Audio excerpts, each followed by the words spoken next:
Kako in kdaj ste pričeli sodelovati z odborom internirank in internirancev v Sloveniji?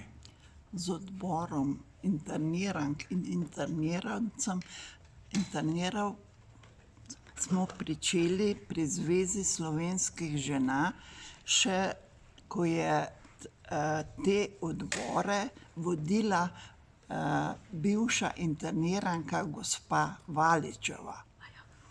Z njo smo pričeli sodelovati in takrat so se tudi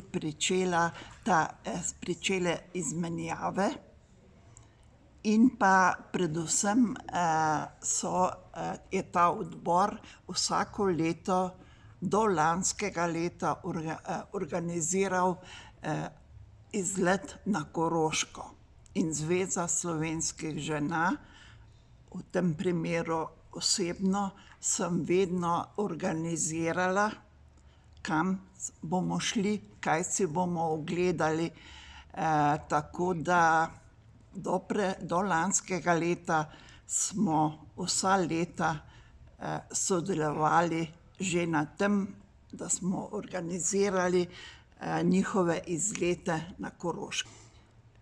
To se je pričelo pred več kot 30 leti. Že 30 let? No, sedaj je v glavnem, kot sem že omenila, do lanskega leta so bile te izmenjave. Slovenske žene so se v pretekli dobi zelo veliko udejstvovale, udeležile take proslave, kot bo jutri.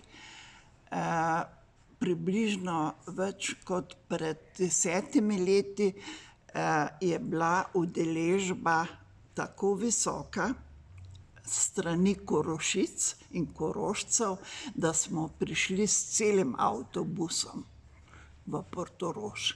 To pomeni, so bile ta srečanja intenzivna in zelo koristna. Koristna tudi, ja, za obe strani. Za obe strani. Ja, Korošci, slovenski Korošci, ki so tudi bili zelo veliko izseljeni.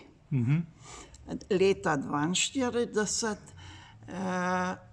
so bili nekje ponosni, da so se lahko udeležili take proslave. To pomeni, vi že vsa leta hodite na to srečanje v Portorož. Tako je. In z veseljem pridete. Zelo z veseljem. Vam to veliko pomeni? Zelo veliko to pomeni. Meni in tudi tistim, ki so z mano. In kaj je tisto, zaradi česa tako radi pridete? Zakaj vam to tako veliko pomeni? Prvič to isto mišljenje, potem to srečanje, ta izmenjava. Meni osebno pa to zelo veliko pomeni, ker se zavedam, koliko koroških deklet je bilo izseljenih v to taborišče. Čez 100 koroških deklet, to smo šele z leti nekje ugotovili, je bilo v Ravensbrücku. Čez 100 koroških deklet. Živita pa še dve. Še dve? Še dve, ja. Ena ne more priti, ta druga je pa nekje tudi iz bolezenskih razlogov tudi ne more priti. To pomeni, so ta srečanja tudi tem internirankam pa internirancem polepšala življenje? Tako je. In večino v Ravensbrücku, večino deklet je bilo iz železne kaple.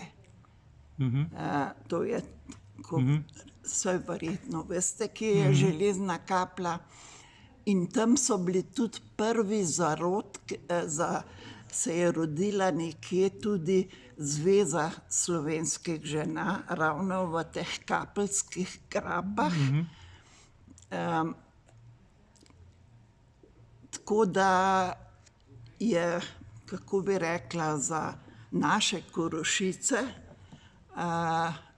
to zelo velikega pomena, da se spominjajo teh dogodkov in da seveda s tem tudi imajo občutek, da so tudi oni niso pozabljeni. Da tudi oni spadajo v to kulturo spominov.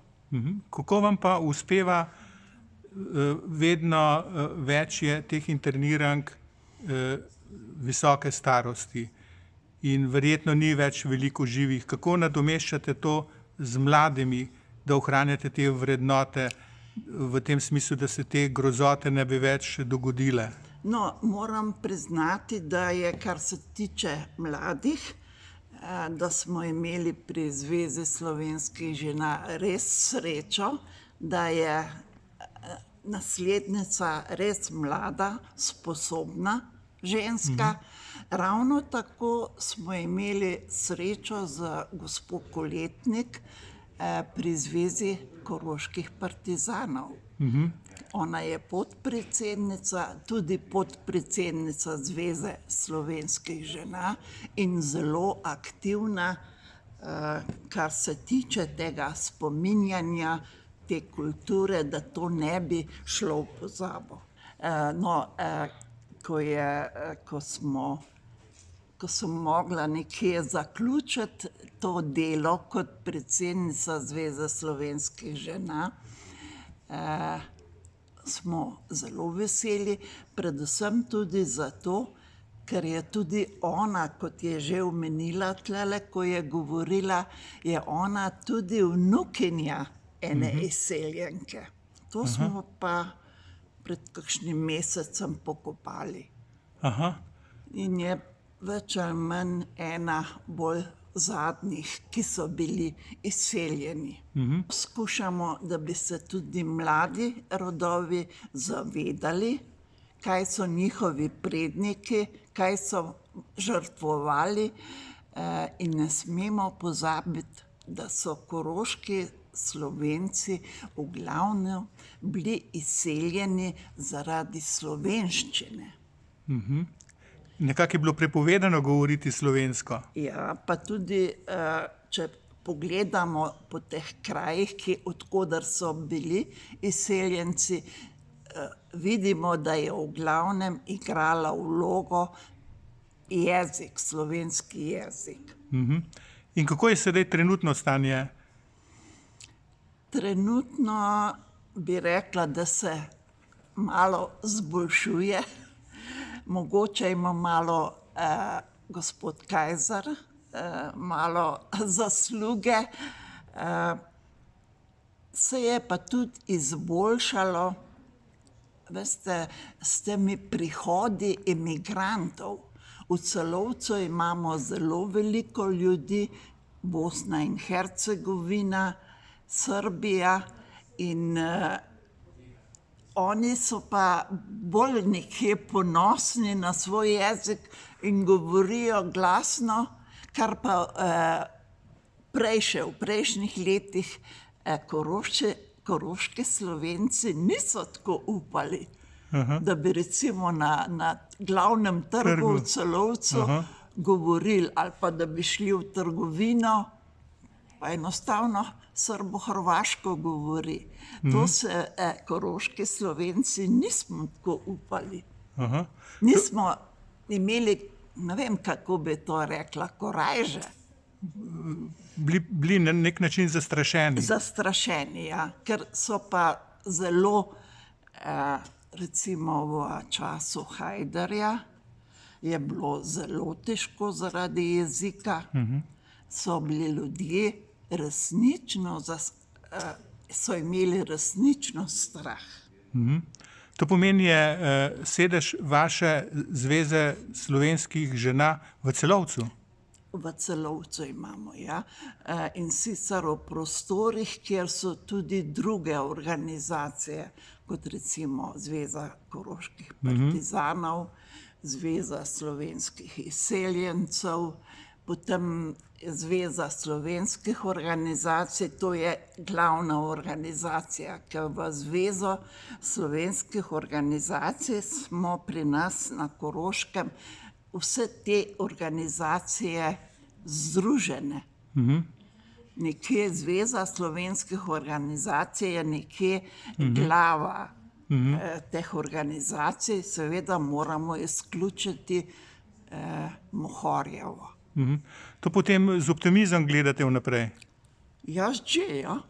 Sem Milka Kokot, živim v Celovcu, sem pa po rodu iz Slovenije, Gorenjka.